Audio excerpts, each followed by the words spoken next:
Right, here we go. Take two. Waiting for Sam to see that I'm actually live. Hopefully, shouldn't be too far away.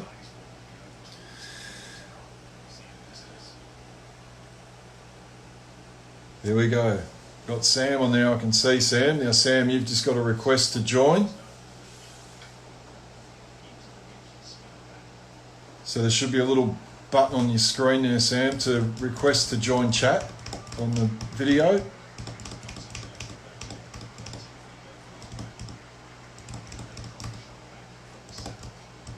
There's a few people getting on.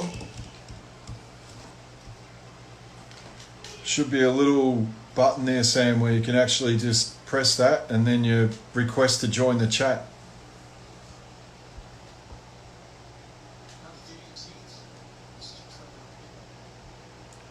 Any second.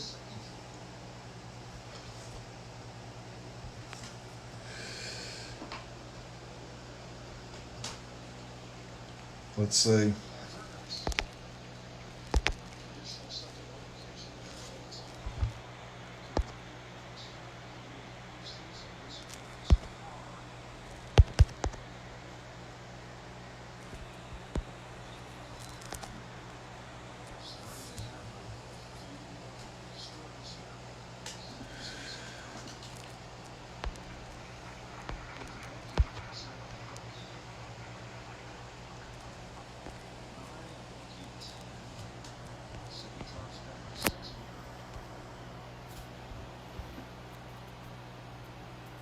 Oh, here we go.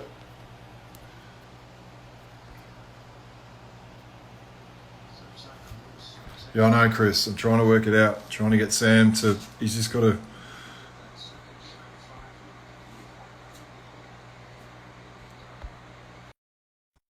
I think we're right.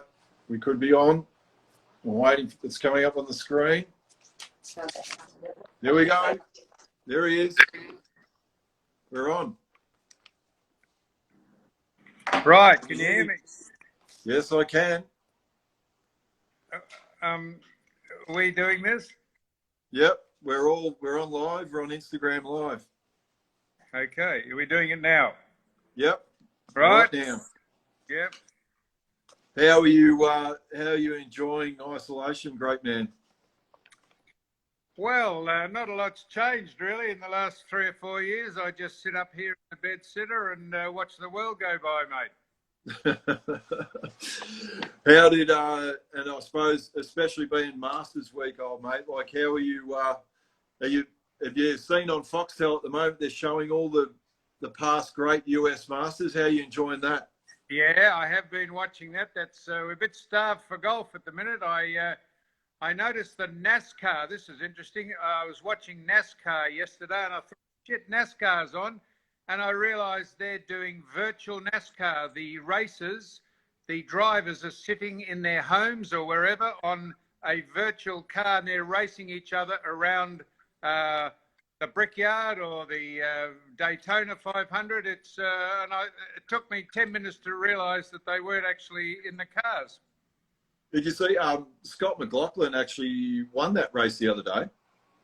Yeah, the virtual race, did he? Yeah, he beat Will Power and a number of other people. It's great exposure for him. But so Sam, it was more. Can that work? Could they play the Masters in a virtual game? Well, maybe you could go around to your great mate's house, Warne's house. I'm sure Warne would have it all sorted out. Yep, no, he's got every course that's ever been built in the world downloaded, and he's got a screen which is big as the IMAX, and he plays on a regular basis golf every day on all the courses around the world. Now, I know that, take us through Warne and do you know a lot about his hole-in-one at Augusta? Well, only what he's told me about 200 times.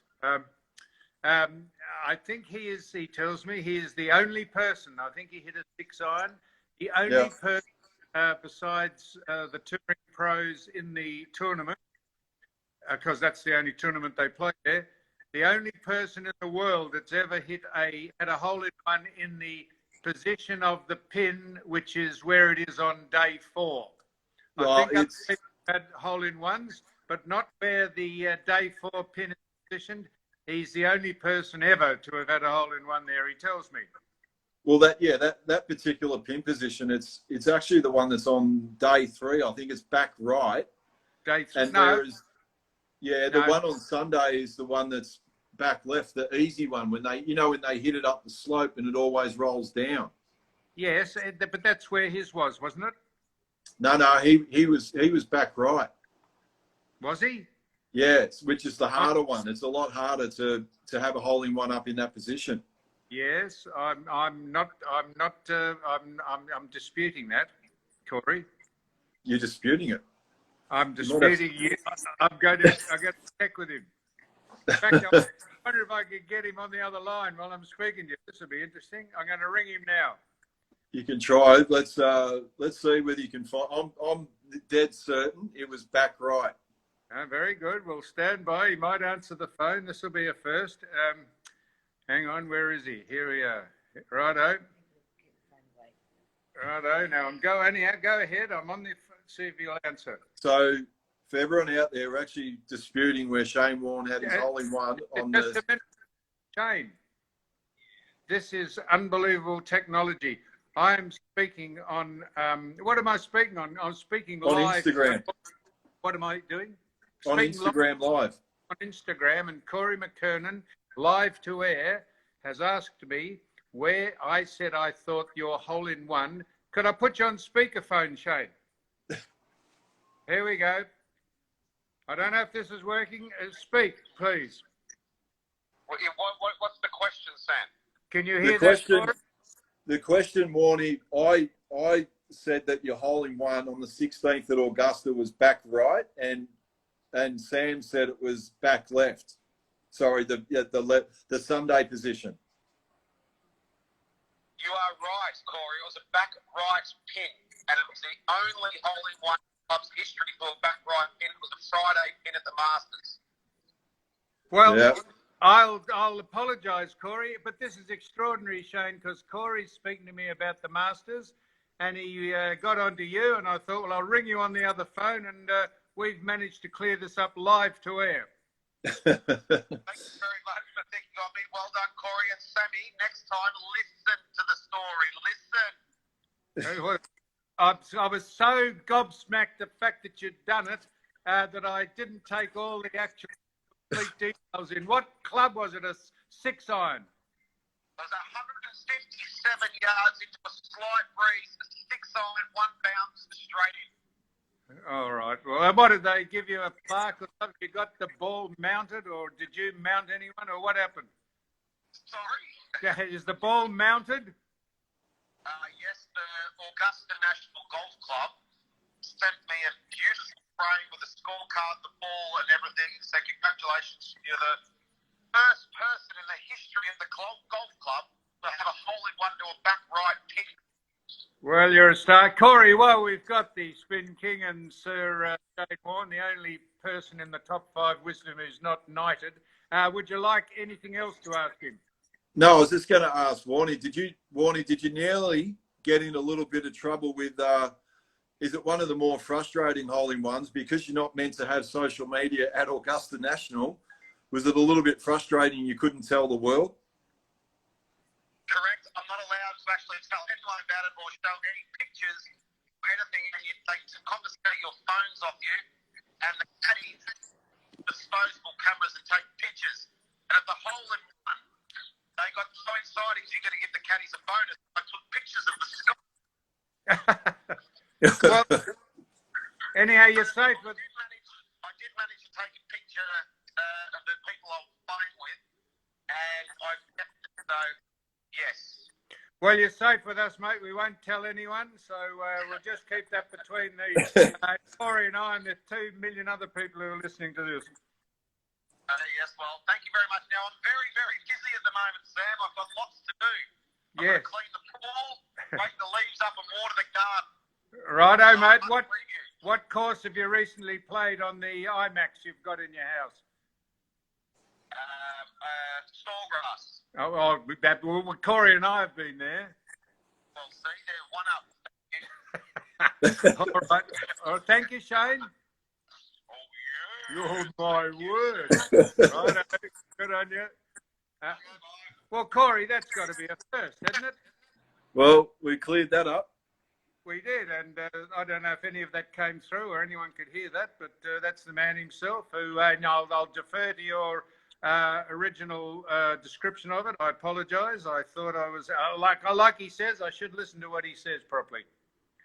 No, look, I remember at the time because that was the first question I asked, because as you know, that Sunday pin placement at Augusta, that you hit it up there, if you hit it in that certain spot, that it always rolls back towards the flag. And then that was one of the first questions I asked. I said, well, where'd you have it? And they said, yeah, it was back right. And that's when my ears pricked up and go, no one has a hole-in-one back right. And then I thought, you know what, if anyone's going to do it, it's the great man. Well, he did too, and you bamboozled me, so did he. Now, but he did mention Sawgrass. He's playing that on his IMAX screen in his house, but we have actually played Sawgrass, and on the island, an 8-iron onto the green, which I immediately three-putted. I think we all did. I think I hit it on the green, and then I got a bit carried away and thought, well, I'm either going to walk off with a 2 or I'm walking off with a 4, and I walked off with a 4. But a lot of people, the people in front of us had about 8 goes at getting it on the. We can honestly say, can't we, that our first shot with the 8-iron was on the green. Yeah, the other boys that were playing with us, they weren't so lucky, but yeah, we were fortunate. And the great thing was when we got to do that all the grandstands are up, so it actually made it feel a little bit like, it made it feel a little bit like the real deal, minus about probably 30 or 40,000 people.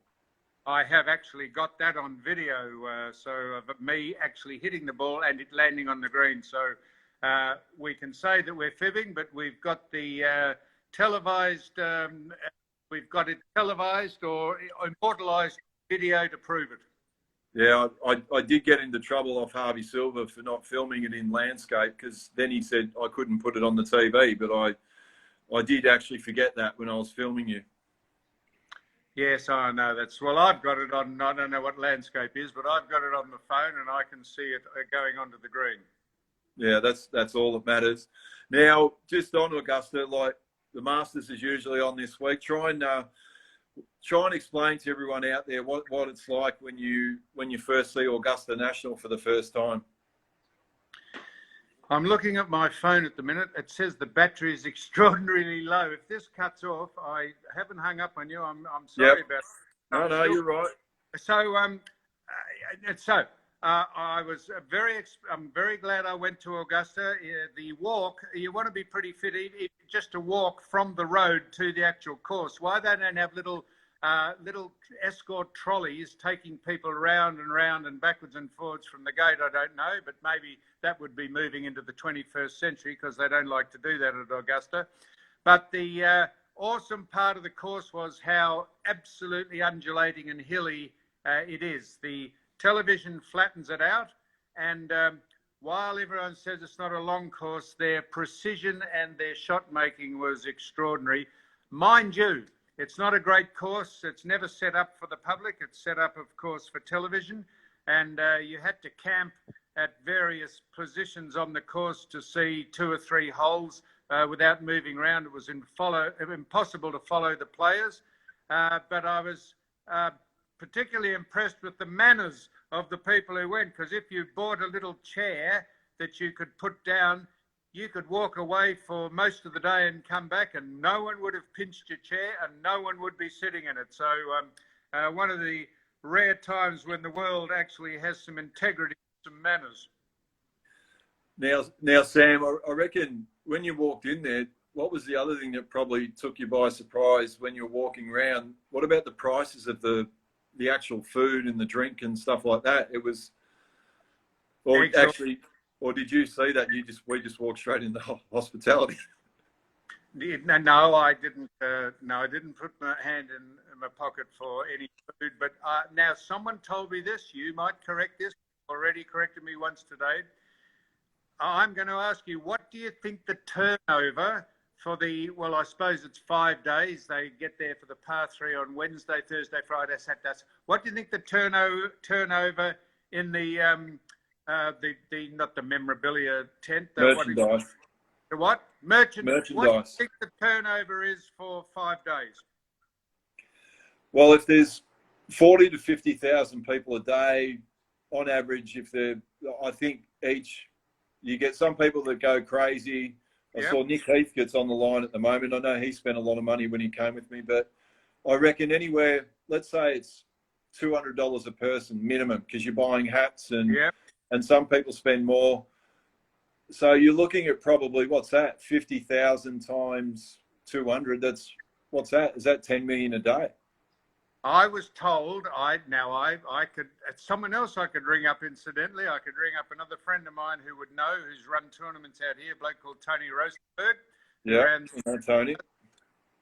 I think he told me, I don't want to dob him, and I think he said it turns over in 5 days $1 billion. $1 billion. I think $1 billion might be a bit off. Well, what do you think? Well, if you said if it's five, their billion is 1,000 million, not a million.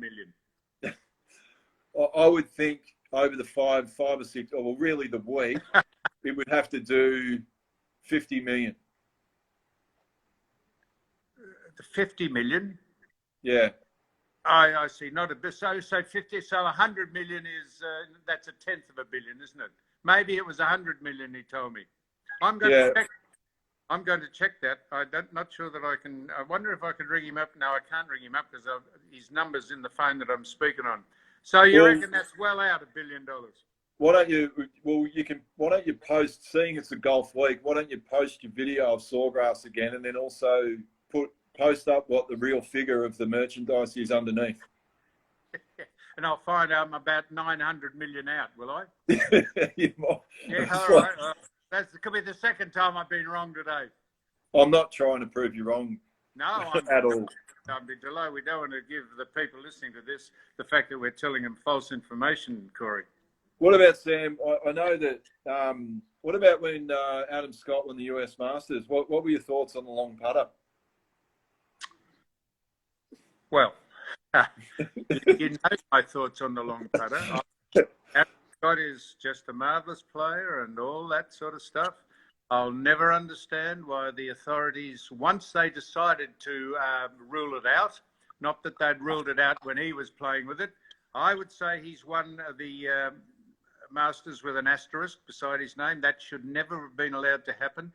And not manipulate the game with a unconventional tool designed to overcome the hardest part of the game. But that's not his fault. He plays within the rules. Mind you, when they changed the rules, I noticed they're still using it. And if you can tell me that they're not anchoring it or it's not touching their chest, you're fibbing. Yeah.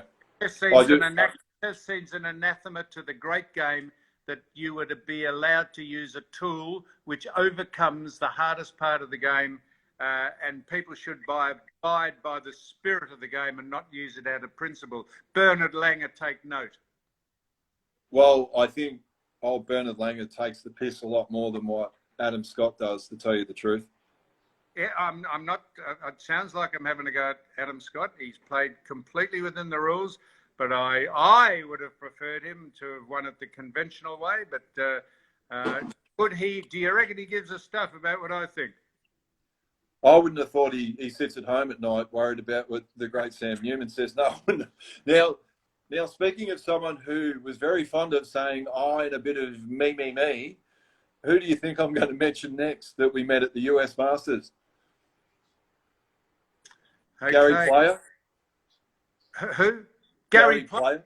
Oh, yes, you got me an invite out to his. I really hope the battery lasts on this. I'm sorry if it doesn't. I should have checked that before. You invited me out to a closed house out in the Everglades or wherever it was.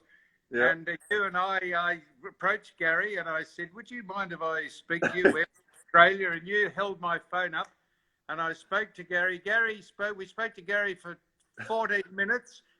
13 of them were about how good he was, how he would have beaten most of the people playing today, how he's made a lot of money out of it, how he revolutionised the game, how he was an ambassador. And finally he said, and your question was, and I said, oh, Gary, I've forgotten the question now. Great to speak met you, and he was a very nice man, but he hasn't got small man syndrome because he's a very, very prominent figure, but he gives you the impression that he keeps reinforcing how good he was, thinking that we don't know, and it's always a problem when someone tells you how good they are when you actually know it in the first place. Yeah, exactly right.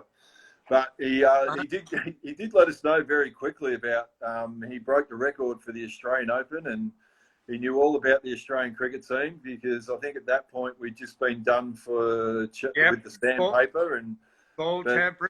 I know, and he went on and on and on until I said, of course, and he said it was a disgraceful thing to happen. I said, don't forget, Gary, being a great proud South African, that Hansie Cronje, or Cronzy Hanya, or whatever his name was, the late Hansie Cronje, was charged with cheating and betting against, and he said, oh, yes, I'd forgotten about that. Yes, he said, you're quite right. So that put him back in his box a bit.